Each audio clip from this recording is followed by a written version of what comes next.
Hi food lovers, welcome to Satya food club. ఈరోజు ఒక మంచి స్వీట్ రెసిపీ చూపిస్తున్నాను. అదేంటంటే శనగపప్పు పాయసం. ఈ శనగపప్పు పాయసంని ఒకసారి నేను చూపించిన ప్రాసెస్లో ట్రై చేయండి. చాలా టేస్టీగా ఉంటుంది. అది ఎలాగో తెలియాలంటే వీడియోని మొత్తం స్కిప్ చేయకుండా చూడండి. అలాగే మన ఛానల్ ఫస్ట్ టైం చూస్తున్న వాళ్ళు ఉంటే వెంటనే సబ్స్క్రైబ్ బటన్ క్లిక్ చేసి బెల్ ఐకాన్ క్లిక్ చేయండి. నోటిఫికేషన్స్లో ఆల్ అని క్లిక్ చేయండి. దానివల్ల నేను చూపించే ప్రతి రెసిపీ మీరు మిస్ అవ్వకుండా చూడొచ్చు. ప్లీజ్ ఫ్రెండ్స్, చూస్తున్న ప్రతి ఒక్కరు సబ్స్క్రైబ్ చేసుకుని సపోర్ట్ చేయండి. ఓకే, ఇంకా ప్రాసెస్ చూసేద్దాం.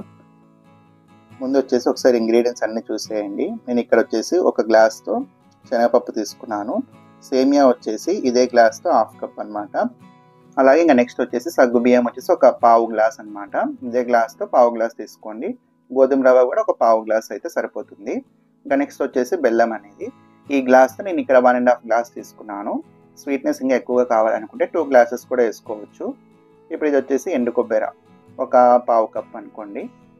అలాగే నెయ్యి ఒక 4 నుంచి 5 స్పూన్లు నెయ్యి. ఇంకా జీడిపప్పు, ఎండు ద్రాక్ష, అలాగే కొద్దిగా ఇలాచీ పౌడర్. ఇప్పుడు ఇంకా ప్రాసెస్ చూసేద్దాం.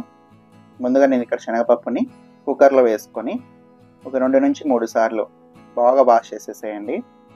ఇలా వాష్ చేసుకున్న శనగపప్పులోకి ఇదే గ్లాస్తో 3 గ్లాసెస్ వాటర్ వేసుకుంటే సరిపోతుంది. మనం కుక్కర్లో పెడుతున్నాం కాబట్టి వాటర్ ఎక్కువగా అవసరం పడదు. ఇప్పుడు ఒకసారి కలిపేసేయండి.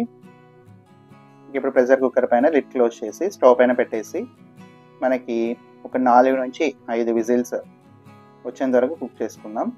ఇంకా ఈలోపు మనకి సగ్గు బియ్యం ఉన్నాయి కదా, ఒక బౌల్లోకి వేసేసి బాగా వాష్ చేయండి.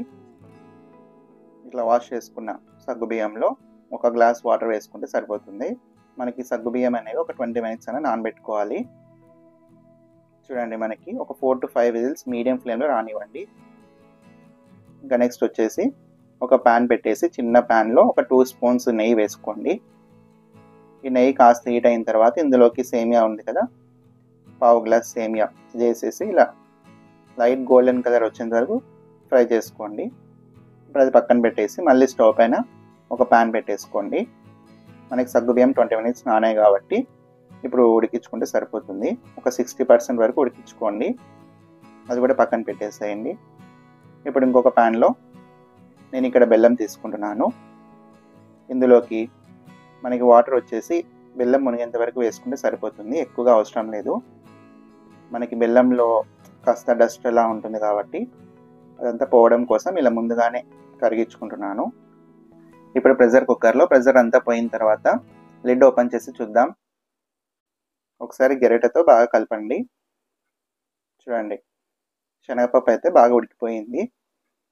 ఇప్పుడు వాటర్ అంతా తక్కువగా అయిపోయాయి కాబట్టి ఒక 1/2 గ్లాస్ వాటర్ వేసుకోండి. ఇప్పుడు మళ్ళీ స్టవ్ ఆన్ చేసేసి ఇప్పుడు ఇందులోకి మనం ఫ్రై చేసుకున్నాం కదా సేమియాలు, ఇది కూడా వేసి ఒకసారి కలిపేయండి.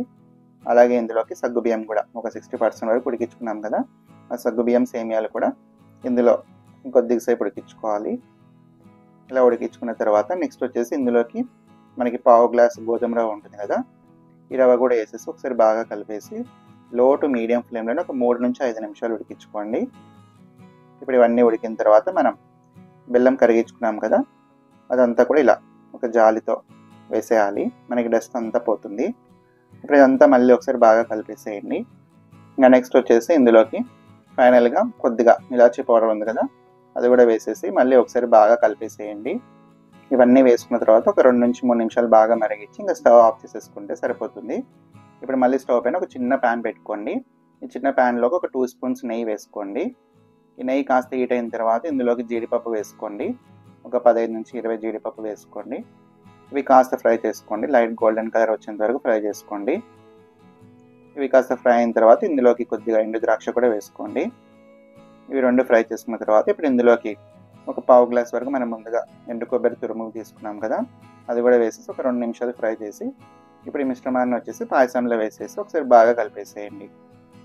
అంతే, చూసారు కదా, చాలా సింపుల్గా అయిపోయింది కదా శనగపప్పు పాయసం. ఇది చాలా టేస్ట్గా చాలా బాగుంటుంది. ఇప్పుడు ఇంకొక బౌల్లోకి సర్వ్ చేసేసేయండి. చూసారు కదా, ఈ శనగపప్పు పాయసం ఎంత సింపుల్గా ప్రిపేర్ చేసుకోవచ్చో. ఒక్కొక్కరు ఒక్కొక్క ప్రాసెస్లో చేస్తూ ఉంటారు. ఒకసారి డెఫినెట్గా నేను చూపించిన ప్రాసెస్లో ట్రై చేసి చూడండి, మీకు తప్పకుండా నచ్చుతుంది. నాకైతే ఈ శనగపప్పు పాయసం చాలా బాగా నచ్చేసింది. కాబట్టి మీరు కూడా తప్పకుండా ఈ రెసిపీని ఇంట్లో ట్రై చేసి ఎలా వచ్చిందో కామెంట్ చేయండి.